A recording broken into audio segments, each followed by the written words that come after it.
इन सबों ने ना तो खुद के पीछे चलने का हुक्म दिया है और ना ही किसी के पीछे चलने का। बात वाज़ेह हो गई कि नहीं हो गई? इसमें भी कोई शक है? तो फिर सवाल ये पैदा होता है कि फिर किसने कहा कि इनकी तकलीद वाजिब है? ना अल्लाह ने कहा, ना रसूल ने कहा, ना सहाबा ने कहा, ना ताबईन ने कहा, ना अइम्मा रहमहुमुल्लाह ने कहा। तो फिर कहा किसने? कहा किसने कि इनके पीछे पीछे चलो? कौन? किसने कहा? किसने कहा कि तकलीद शख्सी वाजिब है? किसने कहा? कहा किसने? कहा किसने? यहां चोर है, यहीं चोर छुपा है। यहां चोर है, यहीं चोर छुपा है। यहां चोर है, यहीं चोर छुपा है। कहा किसने कि इनके पीछे पीछे चलो? किसने कहा? उलमा कहते हैं। अबे कौन से उलमा कहते हैं? अबे कौन से उलमा कहते हैं? अबे कौन से उलमा कहते हैं?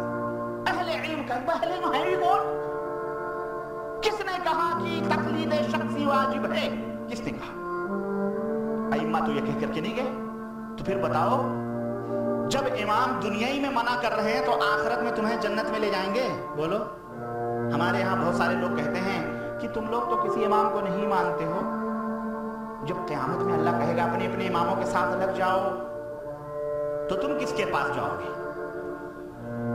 तुम किस इमाम के पास जाओगे? मुझसे कुछ लोगों ने ये शिकायत की। मैंने कहा उनसे कह दो कि उनसे कह दो कि जो तुम्हारे इमाम है ना, उन इमामों के इमाम हजरत मोहम्मद रसूलुल्लाह सल्लल्लाहु अलैहि वसल्लम के झंडे के नीचे रहेंगे हम इंशाअल्लाह, क्योंकि हम उन्हें इमामुल हुदा तस्लीम करते हैं। इमामुर रसूल हैं वो।